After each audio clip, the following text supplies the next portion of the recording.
guys anyway? Oh, good. Oh. Recording. Yeah, good. How are you? Been a while. Yeah, mate. It's been a little while, hasn't it? Yeah, I mean things are obviously pretty crazy at the moment. But yeah, I mean I'm dealing. I'm working from home, which is stressful, but you know it is what it is, and like just glad to have a job at the moment, really. Exactly. And What is it you're doing, Liam? What's that? What is it you're doing? I work at an accountant's. I thought you did, mate. Yeah. I work in accountants, and we're still going. And it's one of those things. We've been working from. I've been working from home for like 2+ months now. And so it's starting definitely to get a bit stir crazy. And my like desktop where I actually do my work is like we've got in our flat. It's like a 1-bedroom flat, but the hallway is randomly hugely massive, and so it was the only place basically where I could slot my desktop. But now, like literally, I have to work there like every day. I'm kind of isolated out in the hallway, and it's just a bit kind of like Harry Potter under the cupboard or something. Well, let's hopefully we'll have a bit of fun. Right, I'm going to do the introductions and all that. Okay, cool, yeah. Hello, and welcome to another edition of Progtor Who Locked Down. I'm your host, as always, and I'm joined, you will know him, by Craig Stimson from the Progtor Who Podcast. Hello there, Bob. And see you again. Such holiday programmes with Gloria Hunniford. She is my personal assistant, actually. And we are joined, for the first time in a good while, by Spocklight's own Liam Dempsey. Liam, how are you doing? Hello, guys. How you doing? I can now see you, Bob. Hey, I've come as a darts player today. Darts player. Got a drink it on. I've got a couple of pints, for hockey. For hockey, there you are. Funny to get on Doctor Who straight away. This reminds me of going to the Doctor Who kind of experience in Cardiff when it first come around the time it first opened, like early 2009, and they had a bit where you could like CSO yourself into a background. Really it did look about as poor as that does at the moment, to be honest. Cool, I love it. So how are you keeping in this lockdown? All right. Okay. Surviving. Like I say, going a little stir crazy, I think. But trying my best to adapt, and still podcasting, still working, still watching lots of movies. So it's making the best of it. How is Spocklight going? Yeah, really, really well. I mean, obviously, we're sad about kind of what's happened because we've always been podcasts very much recorded with everyone kind of in the room. Oh, you apart from when we've interviewed people kind of from the States. So we've had quite a lot of kind of people involved in kind of Star Trek and stuff like that from the States, kind of Skype in and things. But apart from that, whenever we can, we've always been in the room. So it's kind of been sad for us to go kind of fully remote. But our first remote episode is getting released at the moment, which is the first of a new series on our podcast where we started doing a thing called Spocklight the Movies, where we look at a film featuring a member of Star Trek alumni, either in front or behind the camera. And we've just started a new run of episodes where we have a look at an episode of TV, because lots of kind of major Star Trek actors have kind of guest starred in other TV shows over the years. We thought it would be fun yeah, exactly. I thought it would be fun to dig some of them out. So the first one we're doing is George Takei in Miami Vice. In 1987, he played a villain in one of the episodes of season 3. So we're taking on Miami Vice in the latest episode. So that should be good fun. Awesome. Well, no, it's good. It's good. I mean, I'm an avid Spocklight listener. You do know we've done our own Star Trek podcast now. I do. Check this out. I've been listening. Yeah, it's cool. It's cool. It's a bit different to talk about Star Trek, but because we've got a bit more entrenched in it, we're doing all the fact files and all that kind of stuff. Yeah, it's crazy, like the people you've had on, like David Livingston, people like that.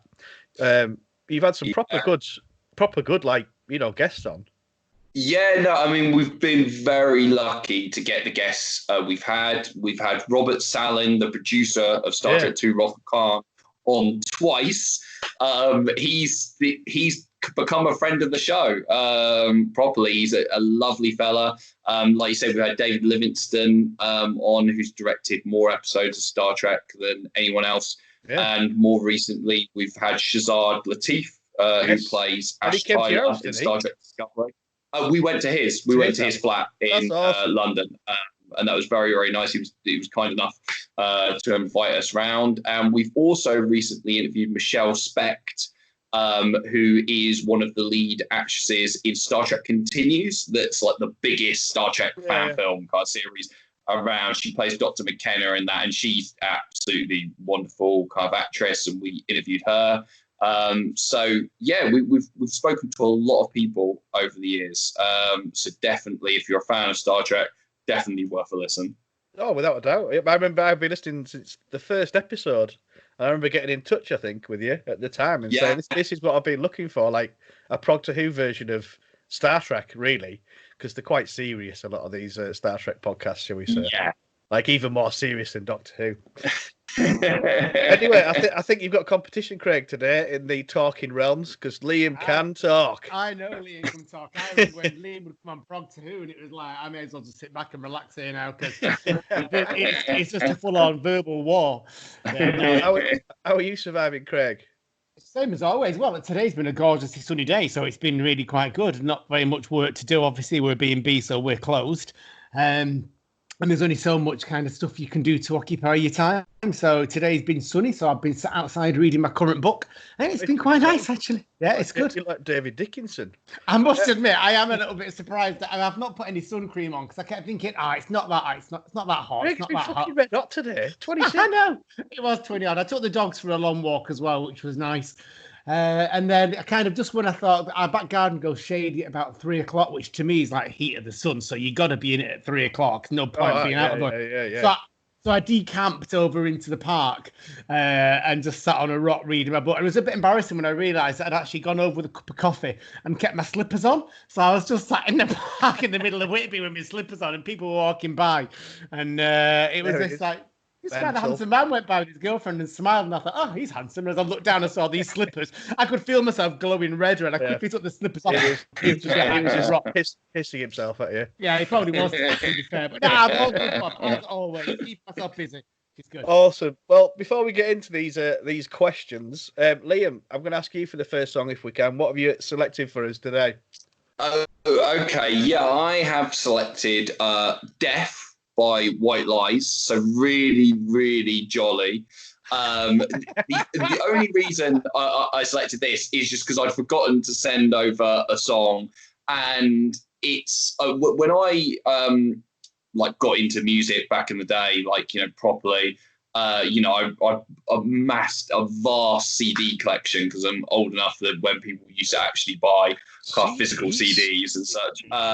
So I've still got something like 300 plus CDs under my bed, album wise. And the thing is, I still got a CD player and stuff, but it's rare that I actually dig them out to listen to now. So I forget half the stuff I've kind of got because mostly, you just throw something up on Spotify and such. And the other day I was just reminded of White Lies, and I literally had forgotten they even existed as a band, and I own their debut album. It's a great debut album, and it just reminding me what a massive tune Death is. So yeah, I just want to throw it out there.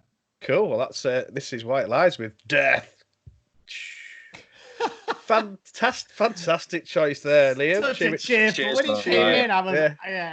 Cheering up all of our listeners. Thank you very much indeed. We're going into lockdown. Let's think about death.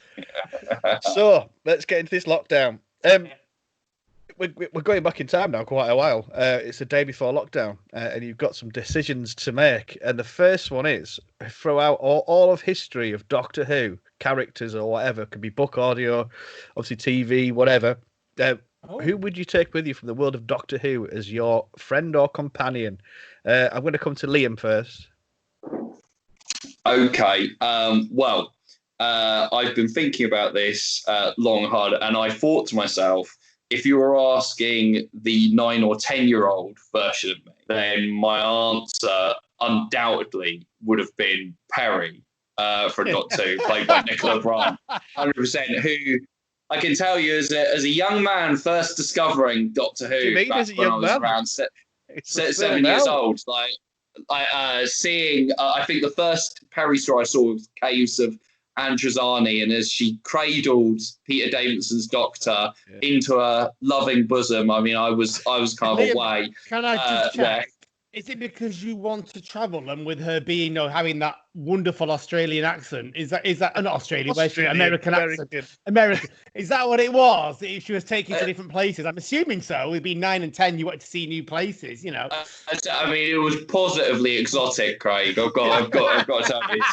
However, now I'm older.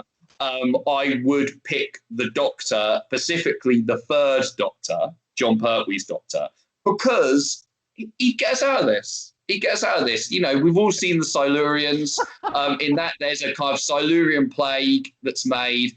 The Doctor, he hangs out in a lab for an episode, and by the end, he's come up with a solution. So I think if I had the third Doctor here, I'd just set him to work in the other room. Just go, look, you're not coming out until you've made a vaccine, and he'd get to work. He'd probably just twat COVID-19 in the balls. Yeah, exactly. But not until he's had his wine and cheese. Because you'd have to have that first. It'd be there, and maybe he'd have it while he's twatting it. He'd just be having his shakes.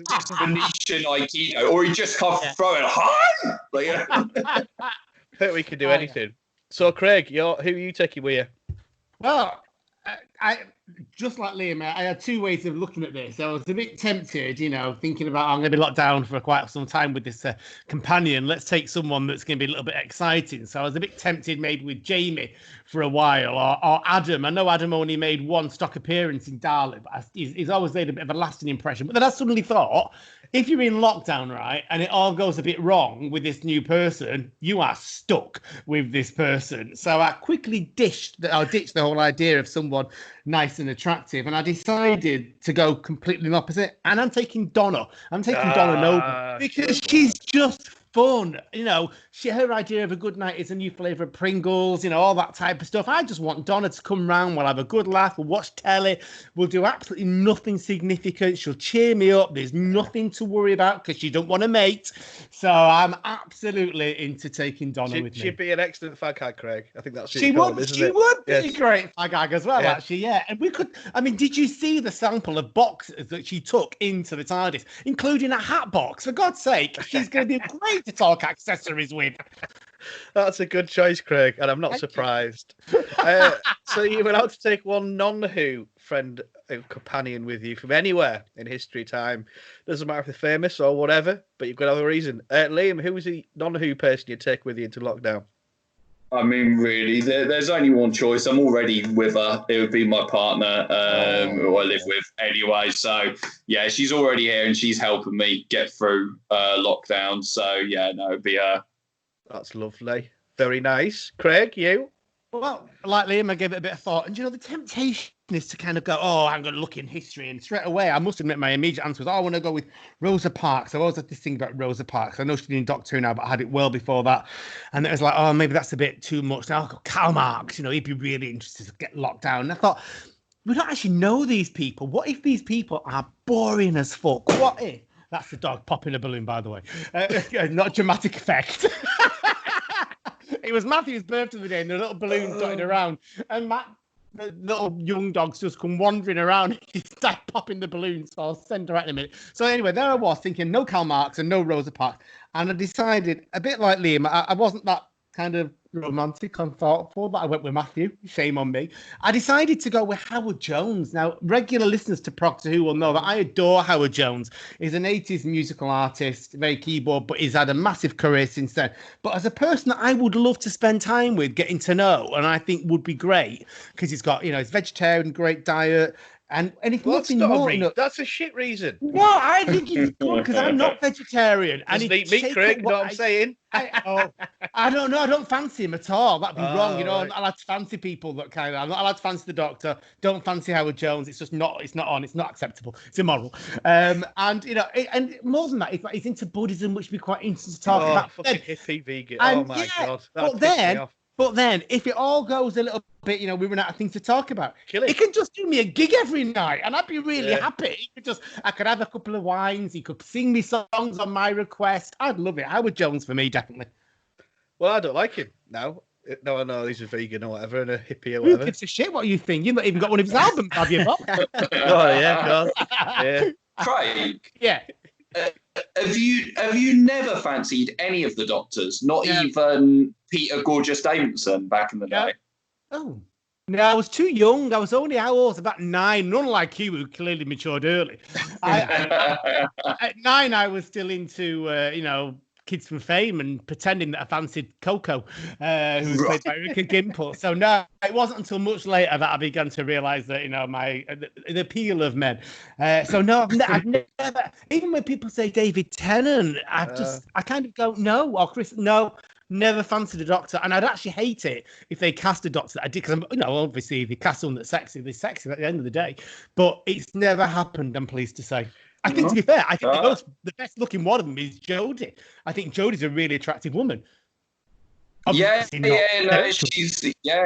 good looking. I've got to say, I haven't really been in the position. Well, I mean, Jodie is obviously an attractive woman, but she's not. I don't fancy her as the Doctor. So no, I've never been in that position either. But if I was gay, Peter Davidson back in the day, I mean, he was a beautiful man in the early 80s, 100%. There's no denying. That floppy blonde hair, isn't it? It's kind of like just so completely. Nice. Exactly. Remember I'm married to a blonde man, Bob. If I was to choose a Doctor or whatever, it'd be Matt Smith, because you can rest your balls on his chin. Right.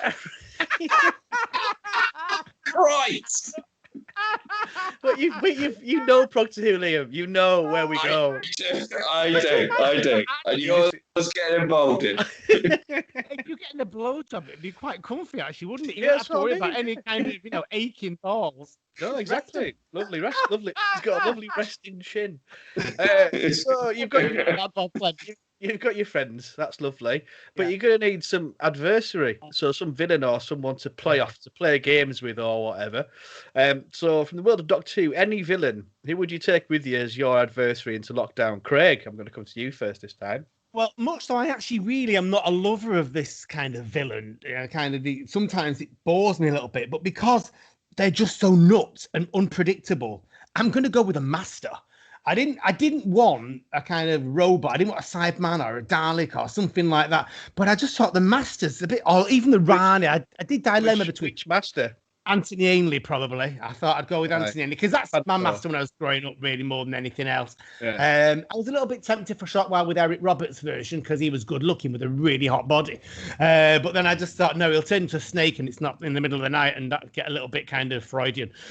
So I'm going to go completely with the Master. I just think, you know, I also remember, remember they did the Scream of the Shalka and they had who played him in that? It was. I can't remember. But they had him as quite a confidant on the TARDIS as part of it, and it was quite interesting, really, to see how they did it. And I imagine you could have some good chats with him. And he watches the Clangers, for God's sake. Any man that's prepared to sit and watch the Clangers for hours on end, really doesn't. That's perfect. Who doesn't? Oh well, it's still the same character, isn't it? I know it was Delgado that did it, but you know, I can run with that lifetime history there. Yeah, and at the same time, unpredictable enough that he's going to come in one day in a disguise and you'll go, fuck me, someone's come in my house during lockdown and not even realise it's the Master. Characters, role play, I get you. Yeah, it's good fun. Lovely. Liam, your Who adversary? Well, I am also going to pick the Master, and I actually am going to get to watch the Clangers with him because I'm going to go with Roger Delgado's Master, 100%. So, I mean, like I say, like Craig said, we can chill and watch the Clangers together. We can have some nice verbal sparring. I mean, Delgado's Master, I think, is pretty chilled at the end of the day. Like, you could kind of have some verbal sparring with him over a cup of tea or something, be quite pleasant. And then occasionally, just for your daily workout, you might have a sword fight with him. That's it. There'd be about it, in terms of, and definitely Delgado's master. He's pure charm. He'd genuinely be quite good company, I think. Oh, no, absolutely. He's always locked up, isn't he? How many times have we seen the master behind bars? For God's sake, he is so used to being locked up. He's going to know a million ways to cope with the get out. Well, Exactly. Him and Pertwee together. That'd be brilliant. No, cool. Craig, your non-Who adversary. My non-Who adversary. Oh, it's just got to be Buffy season 5 Glory. I don't know if you've ever seen Buffy the Vampire Slayer season 5, but oh my God, Glory, she's a god. That's what she is. She's a god in the character, and she's just absolutely schizo hilarious.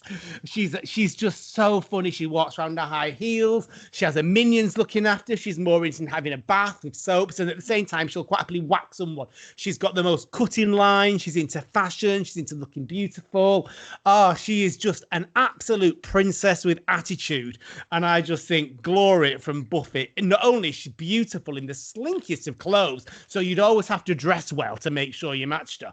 But also, what's great about Glory is she transforms, and I can't remember his name. She transforms into Ben, and Ben is sexy as anything. So when you were bored of Glory, she could transform into the and they have no memory of what each other get up to. So you'd actually be sharing your house with 3 people: Glory for fun, Ben for fun, and that'd be perfect. Yeah, come on, sneak an extra person.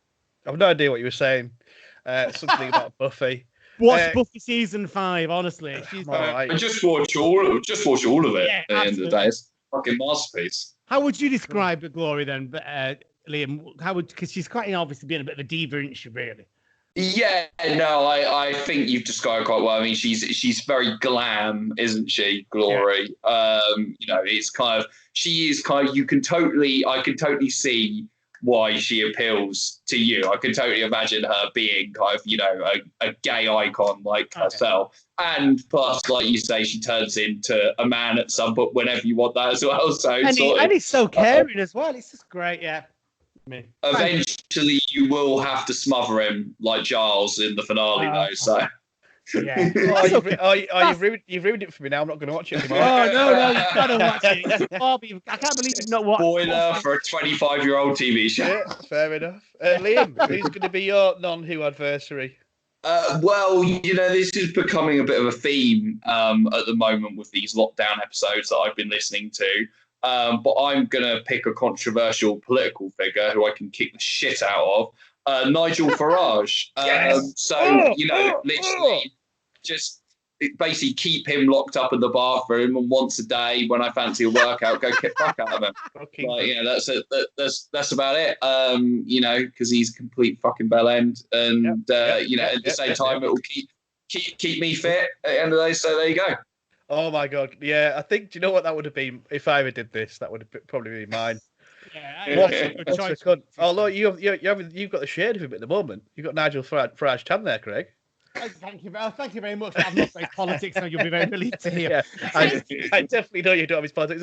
Otherwise, you wouldn't be on Progtor Who. It's almost like Hostel, isn't it? Listen to what Liam said. I'm going to lock him in a room and do what. It's like those films in the 1990s, Hostel, where people. It'll be worse than that. Much worse. Oh God, that's terrifying. But at the same time, it brings glee to me. He deserves it, doesn't he? Absolutely deserves it. What an utter asshole. Oh God, I need to carry on. Right, I feel angry. Right, so it does it. Trump. Look, I'll send you this if you want for the post. Look at Buffy season 5. Sorry, Liam, you can't see this quite now, but I'm just showing the box set. Anytime you want to watch Glory, it's almost like porn. No, don't care. Right, that's calmed me down. Thanks, Craig. So, gadgets, devices from the Doctor Who world. You can take one gadget or device with you. What are you going to take, Liam? Sonic screwdriver. Obviously, I mean, based on the new Who series, you can basically use it for absolutely fucking anything. Like in classic Who, it was there for unlocking doors, basically, and unless it was made by wood. But yeah, it was a very kind of limited kind of things you could use it for in the Kazoo. Whereas in New Who, you can use it for anything, literally anything. 100%, the sonic screwdriver can test you for COVID-19. 100%. Literally. So exactly, I think that'd be a really useful thing to have right now. So sonic screwdriver. Awesome. That's a fine choice, Craig. Well, I'm going to go with something a little bit unusual, really. I'm going to go with I'm taking to the planet Spyridon, and I'm going to get you to, and I'm going to take one of those purple stupid cloaks that the Spyridons wear that make you invisible, because I'm going to borrow one of theirs, because it'd be great when you go out to the supermarket. And I don't know about you, but when I've gone out and sometimes you've seen different people and you have the same conversation over and over and over again about how it's purple cloak on. I can put my purple cloak on and no one will even know I'm there. When I take the dogs for a walk, I can drive the car in my purple cloak and it'll be like a mysterious, no one will know it's me driving the car. And I can deny it and I can shove it over me and the dogs and we can walk anywhere we want where there's nobody else and no one will ever know. So I'm going for a Spyridon cloak. I can ignore people I don't want to talk to. When I'm bored of conversations, I can avoid people and I can go where I want to as long as no one else there for safe distancing. Brilliant, Craig. Wow. That's a good one. That's a good one. Yeah. Liam, your non-Who gadget or device that you will take into lockdown with you? I will just take the absolute best state-of-the-art, top-of-the-line, 4K, biggest TV you can buy. 8K, yeah. Whatever amount of Ks is the highest, I want it. Complete sound system, kind of the best Blu-ray or whatever, like that. Just that setup. I mean, I've already got 2 reasonably nice TVs, but I'm like, it can be better. And right now, that's the thing you need most in lockdown. It's like good viewing materials. There you go. What I go with. Oh no, I get you. Tempted, bud. Yeah. Craig, non-Who gadget or device lockdown. Well, it depends how liberal you're going to be with me here, Bob. And I'm always happy to break the rules. I'd rather have a room styled if I can, rather than take one item. That's the next question. So shut up.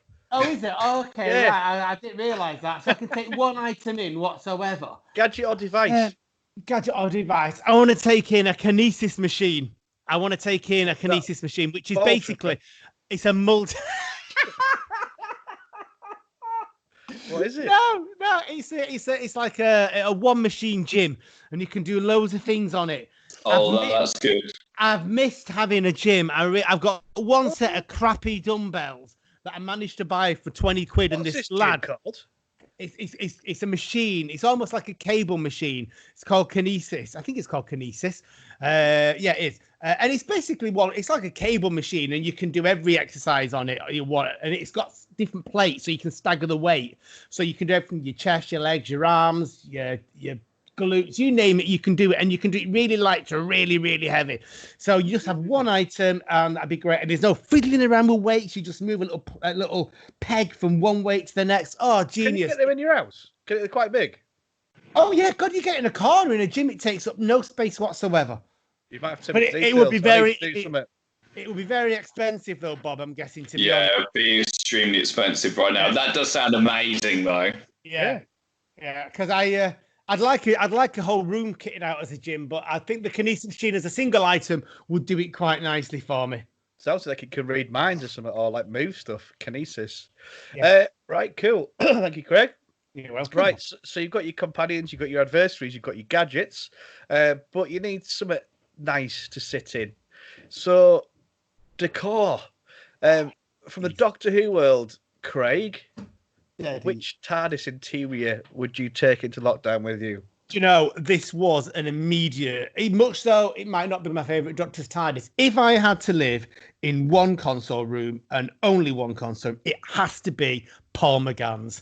Because when I watched that film, I actually remember thinking, oh my God, I want to sit in that TARDIS and have a cup of tea and read a book and have a gramophone played. That library behind him, it's just heaven. It's such a comfy looking chair that Sylvester McCoy is so ambiently lit. You know, compare that to being maybe into Peter Capaldi, much like a beautiful TARDIS, where you're meant to sit and relax in there. Okay, maybe you can press a few switches and you kind of get it fighting out over the system, but you can put your vinyl on, watch the needle go around. It is just the ultimate chill-out room, Paul McGann's TARDIS. It's got to be there. Yeah. And it's got those dinosaur-y things flying around, hasn't it, at the top, if I'm not mistaken? All sorts of stuff. Yeah, it's a cracker. It is. Yeah, no, that's a nice one, Craig. Liam, which TARDIS interior are you going to lock down with? Yeah, it's Snap. It's Paul McGann's TV movie TARDIS, 100%. It's one of those things where the fact is you're never going to get as good as that again. Like, even if you could argue that, like, the production design on Peter Capaldi's TARDIS is better or something like that, in terms of the size and vastness of it, we're never going to get a TARDIS that matches up to that again, because the budget they had for the TV movie was so much bigger than we'll ever see kind of like on a TV episode comparatively. And that is just incredible. It's the vastness, it's the size and the scale of it, which blows my mind and makes me want it as my TARDIS. Definitely. No, it's a good shout, chaps. Craig, your non-Who interior decor, which you were going to answer before. No. I was going to ask for a gym before. As I was pushing it there, I was going to say, can I have a whole room as a gym? But I decided, because I also had one item to go for kinesis. But what I want in my room, I quite like my mood lighting, I must admit, and I love candles. So I want lots of nice mood in there. So maybe a lava lamp and some candles is what I want in there. It's got to have an ambience, particularly when you're watching a film in the evening. It's got to be warm and glowy. So I want a nice lighting effect. Warm and glowy, cool. That warm sounds and glowy, like your face right now. Liam, do you like the way it contrasts this white t-shirt as well, just to really glow? I know what you're doing, Craig. I know what you're doing. Liam, your non-interior decor. Well, it's funny. Craig has really tempted me with the idea of a gym, 100%. However, I assume the idea of this is really you've got to be able to live in this place as well. You've got your massive, awesome TARDIS, so... That's true. So maybe it would either be a gym or I would have Picture House Central, which is the main picture house in the centre of London, which is absolutely incredible. That is amazing. That place is just kind of literally a church to cinema. It is incredible. So yeah, either a gym or that. If you're going to make me pick, I'll have the gym, but because I've already got the 4K TV or the 8K TV. But yeah, Picture House Central would be the other choice. Okay, why don't you just take the actual screen in that cinema as your gadget? Yeah, there you go. Yeah. And then you can fit it in Paul McGann's TARDIS, can't you? So yeah, exactly. You can fit anything in there. Like, just chuck out the Eye of Orion. Could you imagine you get your season 14 Blu-ray box set through the post and you're sat in this massive screen that you've got in your house, Liam, and it comes on and it just takes up the middle quarter because everything else is just blacked off down the side like it does when you watch old TV. All that wasted TV space. To be honest, at this point, getting a season 14 Blu-ray set through the post is about as likely as getting a cinema. Got one. So, got one. Got two, mate. Got two. You still got that? You're two just to make us jealous of the other one. Well, I got two because we're going to sell one to Craig for £100. Yeah, but then I found one in Argos for 40 quid, so I never took him up on it. Surprising. Because it's horrible. Cool. Well, thanks for that, lads. Let's take a little break. It's time for your shit song, Craig. What have you picked for this week? I can't even be asked for the cloister villain. I cannot believe it has taken me 5 years because that's roughly how long we've been doing Progtor Who, to play a song by this band that I absolutely adore and I've seen in concert many times. And I think I've always never done it because I know that Progtor Who listeners won't love it. So I thought there's a chance here. That, never stopped you. Well, that's true. I know, but I was also a bit nervous of it, and I thought, well, hang on a minute now. We've got Liam's podcast here that we can use as well. So the chance it's going to broaden out. And to be honest, I have listened to this band more than any other band during lockdown because I find them cheery and I find them uplifting and I find them quite boppy. And I've kind of revisited some of their albums that you maybe didn't hear the first time round or appreciate it. So I'm going with an Erasure track, and this is In Your Arms. Cool. There we go. You won't be saying that when you listen to it, will you, Bob? You'll be taking the piss out of it forever. 5 years to play an Erasure song. I'm going to go and get another vodka. I'll be back in 2 seconds. Okay, mate. No worries. Can you see us, Liam, at the moment? Liam, I can see you, mate. I still can't see Craig. I don't know. I don't want to fiddle with anything because I'll no doubt. I wonder if I've got to do don't something. fiddle with yourself, Craig. Not while we're on video call. Liam, just check this. Have you got it on? There's different modes. Oh, okay. I'll go and get a vodka. Yeah, you got. Yeah. I'm trying to work out where it is. Skype. That one. I don't want that. Right. So you see where you've got the little ad person at the top. Okay. Yeah. The next to that is like a squarey thing. Yeah. You've got grid view or speaker views on grid view. It's on grid view. Yeah. Right. No, that's what it should be doing. Okay. Fair enough. Skype's Yeah, I can see you. Like I say, it's not great. Base call seem to be coming through. Okay. Yeah, you're loud and clear, mate. Yeah. Cool. Nice one. Okay, quality. That's all good. Just the mic on your computer? It's just the mic on Eleanor's laptop, yeah. Yeah, it's cool. Sounds really good. Yeah. It's just because the mic that we have as an external kind of recorder we use for kind of going off to wherever we can. So when I've been just Skyping on other people's, I've just used the laptop. But yeah. But no, it's all kind of, it's very weird. We're putting out our first remote recorded episode tomorrow.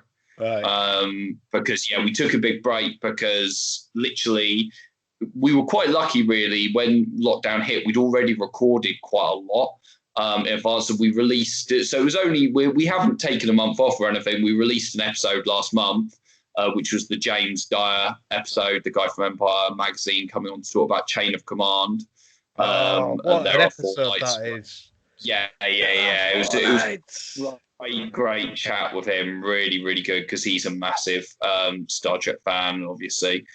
Very kind of insightful and stuff as a journalist and things, and that was really good. And now we've got this episode to release, and we've already recorded a spotlight at the movies on the day that Earth stood still as well. And then we're recording a Picard spoiler special at the end of this month with a great Welsh comedian called Dan Thomas. He's really great. He's going to come on for that, so it should be good. Oh, cool. Yeah. No, it should be good fun. So I've just started watching Picard. Excellent. So, some good plugging in the break there, Liam, for the podcast. That was good. Yeah. Well, no one's listeling. Plug the podcast. No, it's because it's going out on YouTube. This is all on YouTube, so you'll get the full shout. That's true. Well, he's back. Here she is. Here we go. Did you get it sorted, Liam? No, mate. Still can't see you, but as I say, it's cool. Seem to be coming through okay, so it's all good. Cool. Well, let's get back into it then. And that was Craig's choice. What was that shit again, Craig? That was Erasure in Your Arms off the album Cowboy. I love that. I've never really heard that song too much before lockdown. There's a couple of albums I kind of didn't appreciate as much as I do now when they came out, and I've really loved listening to that song, so that's why I put it on. Yeah. I do apologise to all our lovely listeners for that, but tough shit. I know it's too late now, but you've got the fast forward button on your better phones and all that. So, right, cool. So let's get back into this lockdown. We've got a lot of things lined up, but what we don't have is something to wear. So for the Doctor Who universe, what costume, it doesn't have to be a Doctor costume, any costume in the entire history of Doctor Who, what are you going to wear, Liam? Well, I mean, if I had to pick an actual Doctor costume, it would probably be the Fifth Doctor's costume. Any costume. But I don't. But this is about being comfortable. So to be honest, in terms of being comfortable, it would probably be just the outfit John Sim wears in End of Time, which is just a kind of t-shirt and hoodie. At the end of the day, something really kind of, really, really chilled and comfy. To be honest, at this stage. That sounds good to me. Keep it comfy, Craig. Doctor Who costume. If I was choosing, I'll follow what Liam said. If I was going to wear a Doctor's costume, probably Matt Smith's, because I do love bow ties. I do love wearing braces. I do wear braces and dark jeans, things like that. So I'd love that. But I did decide to go with Krasko. If you remember him, he was a villain from Rosa. He was sexy as anything, to be honest. But the leather jacket. Dude. Absolutely. Nice white. Hence the white T-shirt tonight. I know you can't see it. A nice tight white T-shirt, tight jeans, black boots, leather jacket. Oh, it's like what I wear when I go out, apart from the braces. And it is what I tend to wear. So I just thought, if I could even look like him, even better, I'm going to go with Krasko's outfit. Nice, tight fitting clothes, just to bob around the house in. Yeah, I think you might be gay, Craig. I'm not gay. What made you think that, Bob? For God's sake. Liam, your non-Who costume. Non-Who non-Who costume. I mean, to be honest, like I'm usually most comfortable naked. So maybe just my birthday suit. Calm down, Craig. But if not, I mean, just something silly. T-shirt and shorts. To be honest, is what I tend to wear kind of around the flat. Most of the time, just anything that's the most comfy thing is what we want at the moment, I think. You're a simple man, Liam. Clothing. Simple needs. You should always feel wear what you feel comfy enjoying a podcast. I think right now you should have fully enjoyed. Craig, we won't be offended in any way, shape, or form if you feel you had to do it naked. Matthew's behind you. Careful. Just wanted actually. Hey, Matthew. Right, cool. That's a fine choice, I think. Cool. Well, what? I'm going to go to the other extreme, Bob, which is almost bizarre, really. Much so I'm not a shy, bashful man whatsoever. What's your other extreme? I was going to go with Obi-Wan Kenobi. Because I live in this really kind of big late 1800s villa. And to be honest, it's a beautiful house, but it is absolutely freezing when the heating isn't on. And we've not got any heating on because we're a B&B. We ain't got any money coming in. So heating is off. And there are times in the morning where it's absolutely freezing. And I just walk around in my dressing gown for as long as I possibly can with my little hood up. And sometimes it has felt being a bit like Obi-Wan Kenobi. So rather than walking around naked, which would obviously delight our neighbours and everyone, I'm just purely going to go in Obi-Wan Kenobi's outfit, which is very much like my big fleecy dressing gown, so that I'm nice and cozy. And also, when you are a bit kind of, not feeling too good, or you want to cuddle up on the sofa and watch TV, you're all nice and snug. You've got your purple thing from Spyro. What purple thing from Spyro? That sounded so obvious. Your purple invisibility. That's to make me invisible. How could I get cuddle, Bob, if I'm invisible? Sneaky cuddles. I don't know. Sneaky cuddles sound good. Right. Anyway, shut up, Craig. So, going on to the next story. So you need sort of a bit of entertainment, and entertainment in the form of a Doctor Who story. It can be any story, book, audio, TV, whatever. Craig, what story would you take with you? One of my favourites. It's got to be. I'm being a bit cheaty here, actually. I'm going with a double episode of David Tennant's. I've gone with a double one because I do love it. But B, I get twice as many, and I'm going with Stolen Earth and the Impossible Planet. That's right, isn't it? The finale, David Tennant's finale. No, Stolen Earth, Journey's End. That's it. Sorry, Stolen Earth. My other one was Impossible Planet, Satan's Pit, and I was dilemmaing between the two. So I've stupidly written half of each because I'd never get away with that with Bob, obviously. But thank you, Liam. I'm taking that one in. I'm taking in Stolen Earth and Journey's End. Because it's a cracking story. It's got Daleks. It's got all the companions around the TARDIS at the end. It's got Donna, it's got David Tennant, you name it, it's happening in that adventure. It's full on, it's emotional because you've got the shock of the Doctor getting hit by the Daleks and the kind of fake extermination. You've got Davros looking absolutely excellent by Julian Bleach. Dalek's looking great. Dalek Khan cackling his head off. And it's a cracking, it's going to be at least, it's about 2 hours and 50 minutes, 100 minutes, 100 and odd minutes long. And it's got a bit of tears when Donna's mind has to be wiped. And of course, I've got Donna with me in the house anyway, so she's going to want want to watch herself because she's quite vain. So I'm absolutely going with that. It is one of my all-time favourite stories, you know. So I did think about the Kylie episode, but no, I decided against it. No, Stolen Earth and Journey's End, thank you. Cool. Definitely. Liam? Well, yeah, I had to think about this because I think I'd go for a classic Who story. Not because I prefer classic Who or anything. Like, I love them both reasonably equally. But I think classic Who is probably more comforting. I think what we need right now is to be comforted. And I did consider a fourth Doctor story, as he's my favourite Doctor and always will be. However, what I've gone for in the end is the Sea Devils from John Pertwee's era. Just because I think out of all Doctor Who stories, it's probably the one I've seen the most. And there's just something about that story that I find it's like a warm blanket of a story to me. I find it very, very comforting. And I do think it is a great, great story as well. I love it.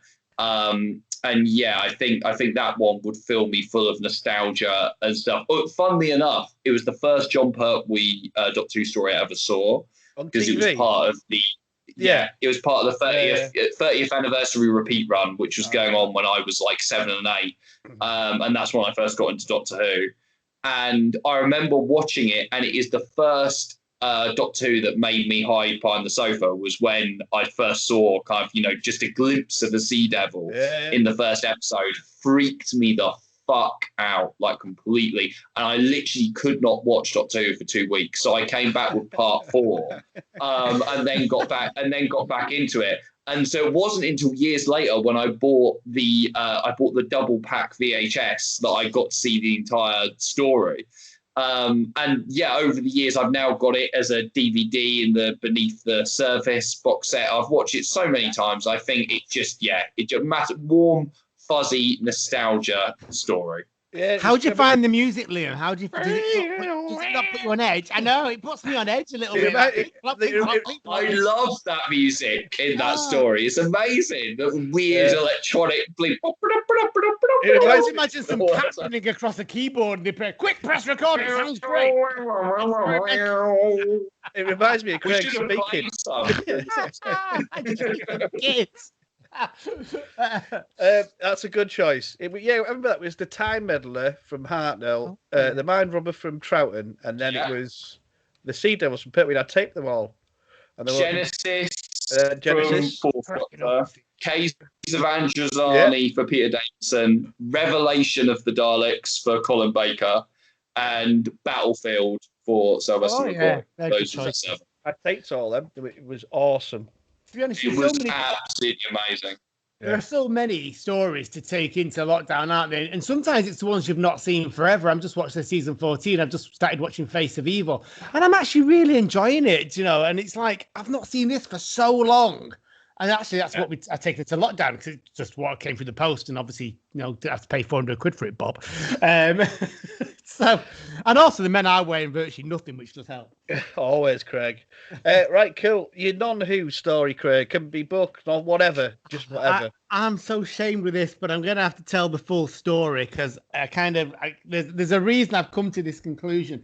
My initial response was, I'm going to take Buffy the Vampire Slayer, because I absolutely truly love it. But I thought, no, I'm not doing Buffy, because I've already given Glory as my answer to an earlier question. Then I thought about Voyager, because I love Star Trek Voyager. I thought, God, there's no way I can talk about Voyager with you two, because like you're complete Star Trek buffs and you might ask me something and I'd look a complete twat. So I decided not to. Don't need that to look a complete twat. Sorry, and then I decided, right, okay, Prison Break. And the reason I've come to Prison Break, I wonder why. Well, there's a reason, you see. When lockdown started, I'm a big lover of Wentworth. I don't know if you've heard of Wentworth. It's a remake of Prison Cell Block 8, and it's absolutely awesome. I thought you meant Wentworth Miller from Prison Break. Well, no, that's not the connection. It's even more painful. I wish it was Wentworth Miller, Wentworth Prison, but no. There I was. I follow lots of Wentworth kind of sites on Facebook, and we were lying in bed one night right at the beginning of lockdown, and this pops up on my Facebook Wentworth feed saying, have any of you heard of Oz? And it's the male version of Wentworth.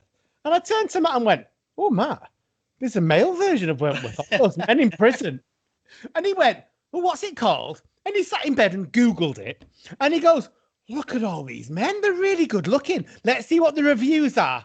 The review said, lots of gratuitous sex and violence. At which point, I found it on eBay and bought it. And we are currently working our way through Oz, which was actually about 10 years old now, done in America. And actually, there are some sexy men in it. Not much gratuitous sex. Actually, yeah, there's lots of violence. Not much sex. Getting a bit better that way. And then I thought, well, I have genuinely taken a prison kind of story into lockdown. But Oz isn't as good as Prison Break, which is full of hot guys and Wentworth Miller and his gang. Oz is much better than Prison Break. Have you seen it? Have you actually seen it? Yes. Right, okay. Yeah, Oz is one of my favourite TV shows of all time. It's an absolute masterpiece. I love it. Cool. Right, I've never even heard of it. Does it get hornier? Because we're just up to the beginning of season 2. Oh yeah, big time. Well, you haven't even got to Chris Maloney yet, have you? Oh like, no! Chris Maloney, who plays Keller in it. I mean, he is like an incredible character you're gonna love, and his romance with Beecher is like one of the great TV romances of all time. You're gonna love it, Craig. Right, okay. Right, we've got Beecher, obviously, he's been it from the beginning. And this guy at the moment is currently trying to make him fall in love with him so that he can. That's exactly where we are. Now, the guy who's trying to make him fall in love with him, I'm happy to sit and watch him all day. And he's quite happy to be nude on screen, isn't he? I'm very excited about that. Yeah. So, good, right, okay, that's nice to know. It's going to get better than Prison Break, because Prison Break is great, very good, great stories, lots of great action as well as hot guys. So Oz might even become the actual lockdown series. I used to love Princess of Lockage with B and all that. Oh yeah, you need to watch Wentworth. Honestly, Bob, you'll love it. I used to get my mum used to let us stay up late to watch Princess of Lockage when I was a kid. Random, but that's why I love it. Yeah, cool. So Pete Mateague is in charge of Wentworth. So the Doctor Wright, he was literally like the Russell T Davies of the remake. It's won stacks and stacks and stacks of awards. I'm not saying it. I'd like to see it. Yeah, it was cool. Channel 5 did it, yeah. Cool. I mean, my favourite prison film, Scum. I love that film. I've never seen it. Scum's amazing. Where's your fucking tool? It's brutal, like in it. Fucking hell. Right, excellent. I forgot where I was. There was too much. Liam's about to answer prison and bumming or whatever. Liam, have you answered the question? I can't remember anymore. I haven't answered. So, funny enough, Oz, I was going to say, is one of my favourite TV series ever, but I'm not going to pick that. I'm going to pick what I consider to be, and now I love Doctor Who, but the thing that is my favourite TV show, in fact, my favourite narrative of all time, more than any book, TV, movie, comic, anything, is The Sopranos. It would be The Sopranos, 100%.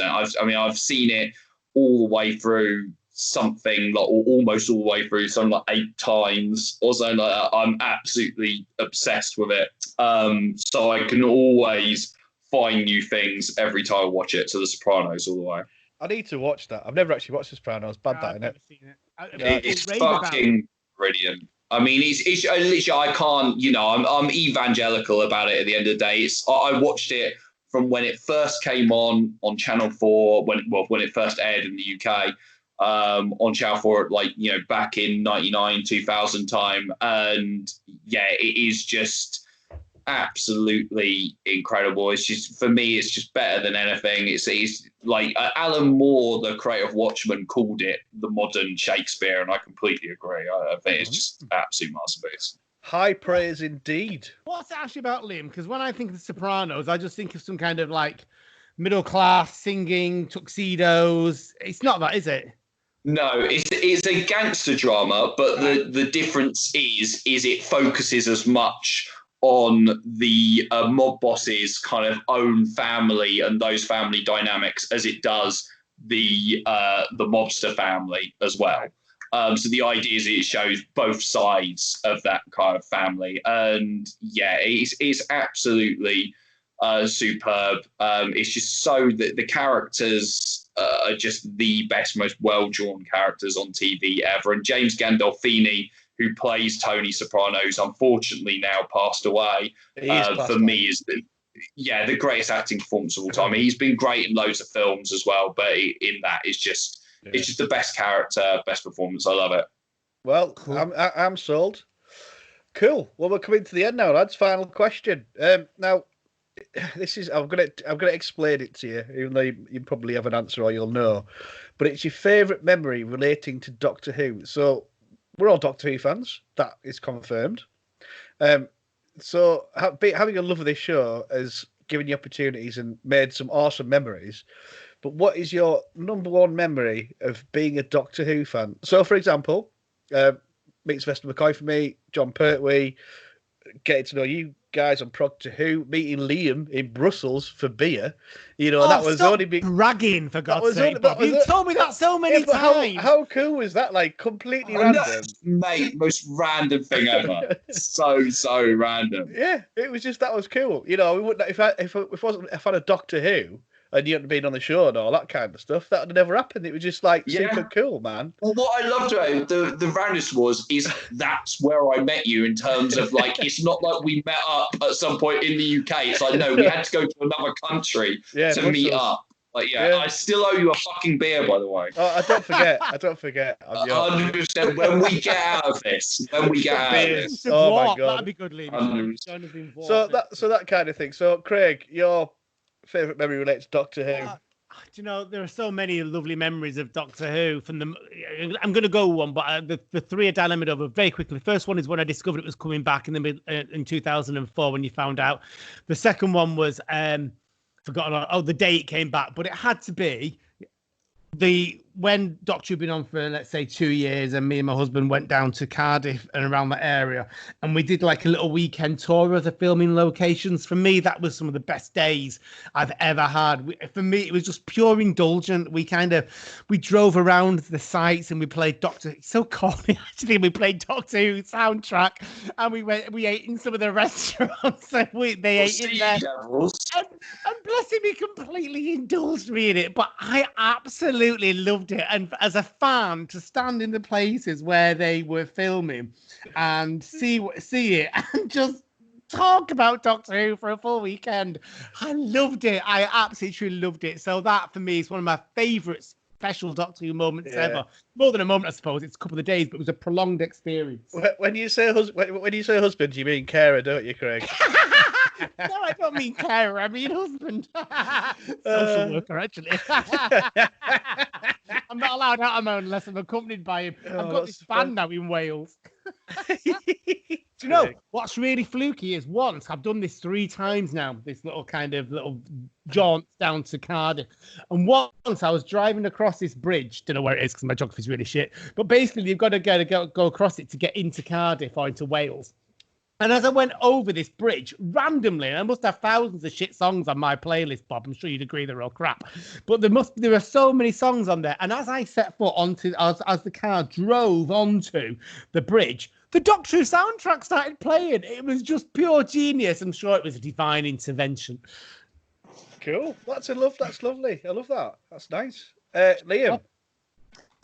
I mean, like Craig, there's a few things. Obviously, meeting you guys through the world of Doctor Who has been really, really awesome.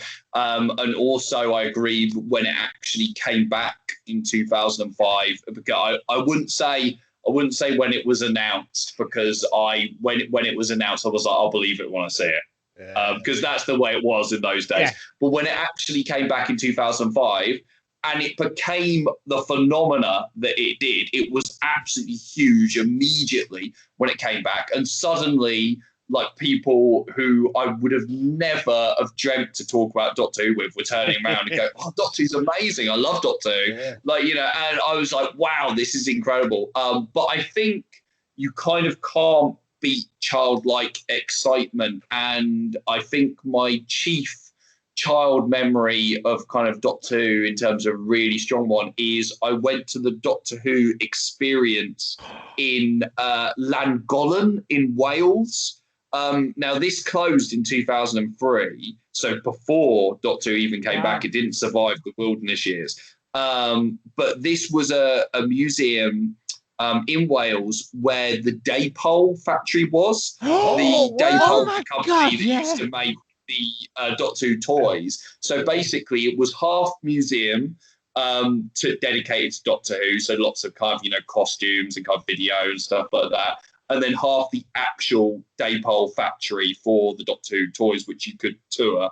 I went and there. Then I forgot about that. Gift shop stuff. Did you go as well? Did you? I did, but I forgot. I remember going to the Daypole factory, but I didn't remember the other thing. Until you said that, I went with a guy from work. We set up a Doctor Who club called Behind the Sofa, and we went. Matt and his wife Janice went. Yeah. Anyway, go on, Liam. It's your story. Yeah, I mean, it's just I remember it being just a hugely exciting thing. This would have been, I think, probably when I was 12 or something like that, maybe. And I absolutely loved it. I remember literally driving up to it and being like, oh my God, this is amazing. And buying some kind of Doctor Who toys and stuff. And I mean, even weird things like, because I think pre-internet, people forget kind of, that it was so not easy to access kind of information. I remember they just had there was one part of the exhibit, it was just a video screen showing, I mean, it literally was like fucking just a TV, right? Showing a compilation of all of the different Doctor Who title sequences up to that point. And at this point, because obviously you could only see what had been repeated on TV and what VHSs you had been able to afford, at one point they showed the second Pertwee title sequence, the one that's more like the Tom Baker one, and he kind of like, there's a weird bit where he's like kind of almost like Dracula, kind of like, his arms crossed across himself, and they showed that title sequence, and I'd never seen it before because I'd never seen a story from that season where it's used. I was like, what the fuck? Like, I didn't realize this title sequence existed. What story is this from? And whereas now you just look up a compilation on YouTube or say instantly see it as soon as you became a fan. Whereas in those days, like discovering something like that seemed like a huge thing. So yeah, that's going to be the one, I think. Fair enough. That's a good one. Craig, your favourite memory, like non-Who related? It's going to be a period of time. It's a bit similar to the first one, actually. I'd love to travel. I really love traveling. I find kind of sometimes being in the one place, hence lockdown, is going to be difficult when we go into it. Hence why I need Donna and the Master and everyone else here to help me. But it's we many years ago, man, back in 2003 it was. Matt trained to reteach, and as part of it, the government were offering these $3,000 golden handshakes, they called it, for people that taught in minority subjects. And English at the time was a minority subject, so he got this $3,000 payout for training to be a teacher. And wisely, as young people, we could have used it to pay the mortgage off or clear some of our debts, but no, fuck that. We bought 2 round the world tickets, and we spent our 6-week summer holiday traveling. And that, to me, it's not got one individual memory that comes out. Well, a lot, but so many. That was where we got engaged to each other, both planned it on the exact same night of the same 6-week holiday. And ironically, every single one of our friends knew we were going to do it, but none of them told us. We'd both planned and smuggled abroad. He took me a ring, I took him a chain, and we both planned the exact same night in Fiji to propose. That was quite an interesting night when we fought over who was proposing to who. And then we did other things. We climbed the Sydney Harbour Bridge. We went on seaplanes. We went down San Francisco, and I looked where the Seventh Doctor got shot and regenerated into Paul McGann. We did, you name it, we did it as part of this 6-week holiday. We went to Australia, we went to Fiji, we went to America, we went to Bangkok, and it was just awesome. So for me, that whole 6-week 1-point experience, which covered so many things, was probably some of the best times that I've ever had. Lovely. I bet you went to Bangkok. Do you know, there's a great story about Mr. Moustache's bar at Bangkok, but I can't possibly repeat that on air. No, we're all right for that, Craig, tonight. Love me tea. Liam, what's your sort of best memory, non-Who related? I mean, yeah, engagement is obviously a big one. Getting engaged, that's definitely a huge one. But also, back in 2008, I won a award at BAFTA, a Kodak award. Kodak used to hold this, they might still do, awards every year for basically every film course, every kind of major film degree in the country takes part, and everyone makes 30-second commercials. Basically, and lots of big brands lend their brands to this competition. So you can make kind of adverts for Hellman's, for Kodak, for Levi, stuff like that. And hundreds and hundreds of commercials are made. They all get entered into this kind of competition, and they all go for these big award ceremony, BAFTA, and about something like 150 get made, and about 8 get nominated for awards. Mine was one of the ones that got nominated. I won an award there back in 2008. So we went to BAFTA, big ceremony, everything like that, and won a big kind of glass K Kodak award, which is still on my mantelpiece now, which I'm very proud of. And that's a good big memory from doing that film degree back in the day. And that's definitely going and collecting that award on stage is definitely a good memory. Oh, class. Good work, mate. Awesome. Cheers. You do know your films and TV, like, that is for sure. Wowzer. Well, yeah, I mean, that's probably about as good as it's got at the end of the day. Like, yeah, we'll see if we can reach those heights again one day, but it's definitely a good memory. That's awesome. Well, thank you very much, gents. It's been an absolute pleasure, as I knew it would be. Before we log off, I just want you to advertise your wares.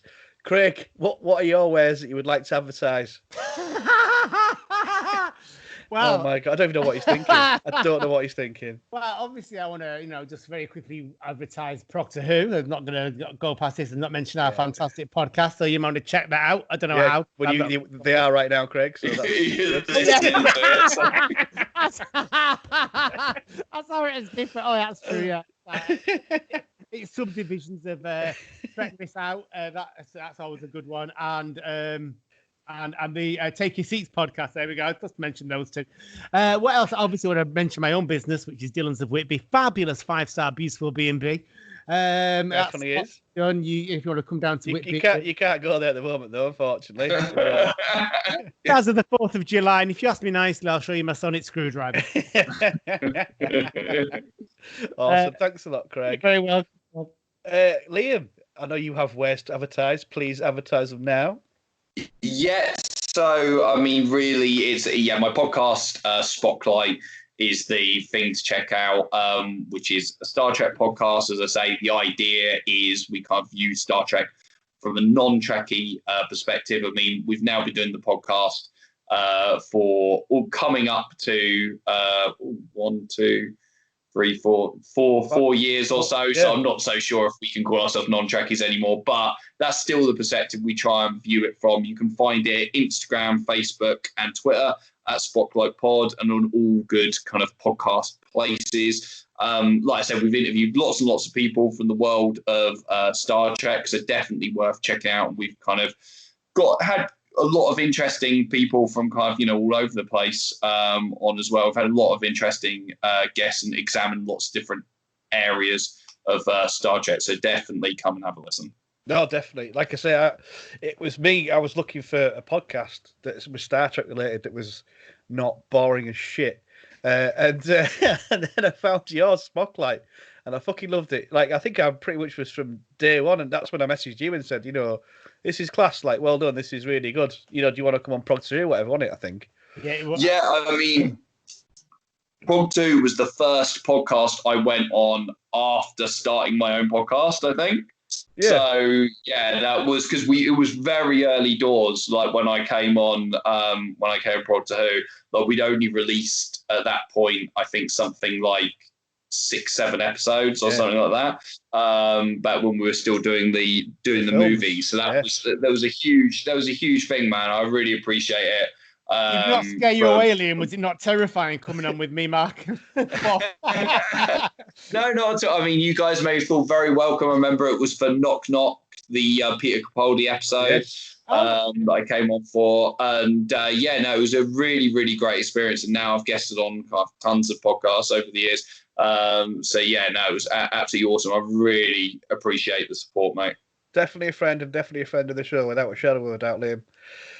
Cool. Well, before we go, we're in lockdown, so we need to give some sort of recommendations to people, be it book, a TV show, music, or whatever. Liam, give us a recommendation because you will definitely be able to recommend something.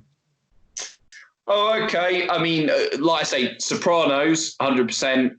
If you've never fucking seen The Sopranos, then get on Now TV. I think it's on Now TV, or kind of wherever, or obviously on Blu-ray and stuff like that as well, and watch that. But hopefully you've seen The Sopranos, or most people have, because it's pretty seminal stuff. But in terms of a new thing that I recommend that's extremely good, again, is available on Now TV and also Sky as well, is Save Me, a amazing thriller series written by, created by, and starring Lenny James, who's a brilliant actor, probably most famous now for playing Morgan on The Walking Dead.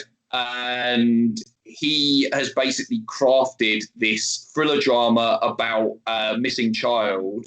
But the genius of it is that it's got very much those thriller-esque trappings. It's very suspenseful, compelling. But the world that he set it in is completely authentic and real.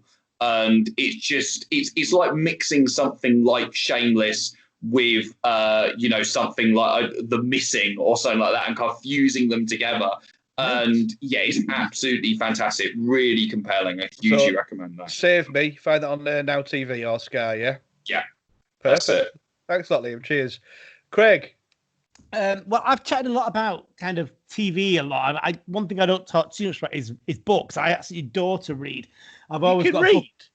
Do you know, I have just got past Sorry, Jack and Jane level 1. So I would recommend some colouring by numbers books. No, I love reading. I've always got books. So just while Liam was chatting there, I just thought very quickly, what books would I recommend? Well, first of all, I'd recommend The Handmaid's Tale and its follow-on, The Testaments, by Margaret Atwood. I would recommend It by Stephen King, or The Shining by Stephen King as lockdown books, although The Shining is a lockdown book. It's obviously based around that idea anyway. It's an interesting one. Anything by Alexander McCall Smith, but particularly for me, the Mama Matsui series. They're phenomenal, very light-hearted, very, very, very easy reading. Or as an absolutely beautiful, heartbreaking, but at the same time very uplifting story, I would read Eleanor Oliphant is Completely Fine, and I can't remember who wrote that off the top of my head. I was just looking for the title just then. So I'd recommend those good old books. Sit down, a good book. I'm just reading at the moment Machines Like Me by, I can't remember, it's somewhere close by, but I can't remember. That's only just come out. That's genius as well. Yeah, get yourself sat down with a good book. Sometimes it's easy to watch TV and it's comfy, but sometimes just take yourself out into a different comfort zone. Just get a book in your hand and read through. I must admit, I've been reading a lot during lockdown. Yeah. I've got, I think I've got 4-5 books on the go.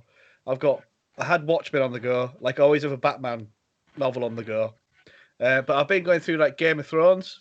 So I've managed to finish that fucking first book. It was very long, but it was really good. They get longer, Bob. I know they do. I've got this one.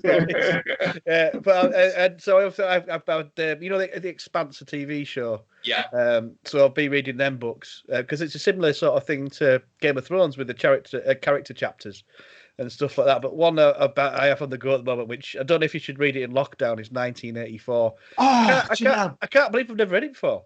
Brilliant. Amazing. I read that a couple of months ago.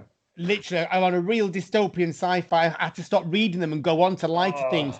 And I read 1984. It's really great book. It was made written in 90, well, came out in 1949, so 70 years ago. And it's like reading a brand new book. Yeah. Of like, fuck, So I've not finished it yet. But I'm getting through it, and I've ordered the film 1984. Oh, okay. Did John Hurt one? Yeah, so I'll watch that when I've finished the book. But oh my God, I just can't get over like how this man must have been George Orwell. I don't know much about him and all that kind of stuff, and I probably should. But the man's a fucking genius. Honestly, I can't believe what we're reading. Have you read Animal Farm? No, I'm gonna get that next, I think. Yeah, hugely brilliant book. Yeah, 100%. If we're talking books, just so that I don't appear uneducated next to you two, You're definitely not. You recommend Star Trek Next Generation? I need to recommend. I need to recommend Wild and Crazy Guys by Nick DeSemlin, which I've read recently.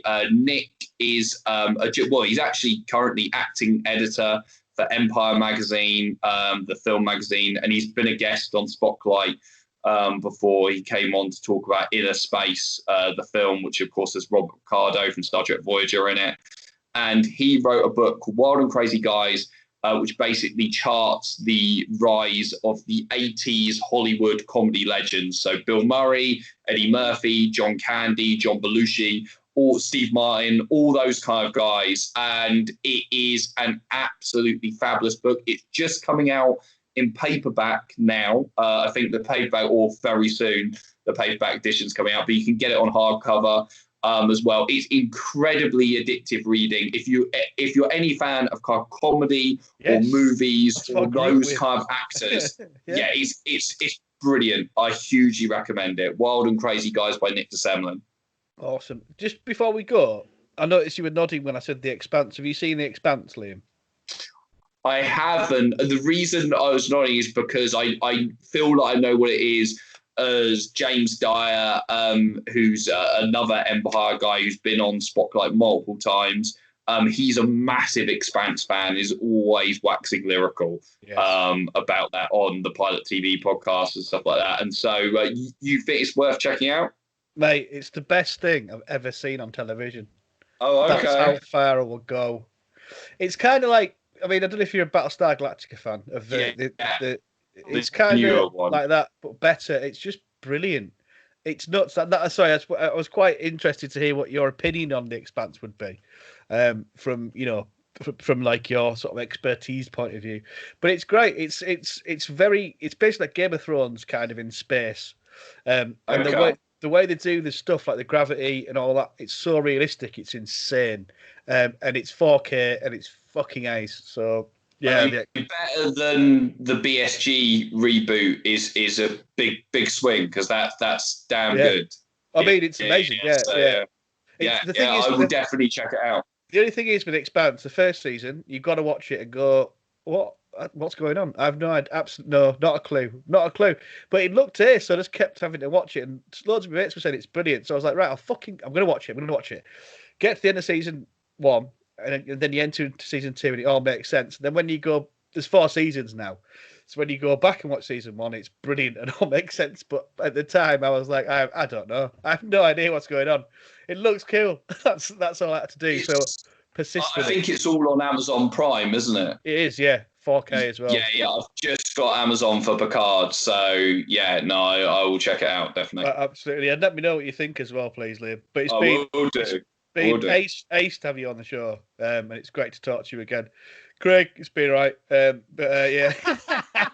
I can't believe we've got to talk again in a week and a half, Bob. Can I have a rest? I know, yeah. Imagine how fucking absolutely divine. Imagine how John and Suki. What is it you're doing next? We're doing Talons of Weng Chang. Oh, yeah. Can I just say the pressure I am under? Right, John will not know because John obviously chose this. Now, excuse the pun here, but I am quite anal in how I like to watch my Doctor Who. And obviously, I'm working my way through season 14 at the moment. And Talons of Weng Chang is the last one. And I cannot watch that until I'm okay. We have really speeded up. I was up to, I was just up to Hand of Fear. I'm now halfway through The Face of Evil, so I've only got 6 episodes to go, and I think I'll easily. But there was a bit of a pressure when he said it. I was like, fabulous. At the same time, oh shit, I've got to watch all the others in between. I can't think. We'll be watching Adolf Hitler's favourite Doctor Who story, The Talons of Weng Chang, and reviewing it very soon on Progtor Who. Thank you very much. At the end of the day, Craig, that's a treat, because season 14, best season of classic Doctor Who, 100%. Absolutely amazing. It is really enjoyable. It's no hassle in watching it whatsoever. It's just fitting in with my days being so packed doing football. Yeah. According to the keyboard warrior, as is racist. Right. Okay. Well, thank you very much indeed, gentlemen. It's been awesome. Yes, absolutely. It's been great, guys. Thanks so much. No problem. I'm going to play a song. Actually, I'm going to play 6 by Manson, because it's fucking class. Here we go. Right, stop recording.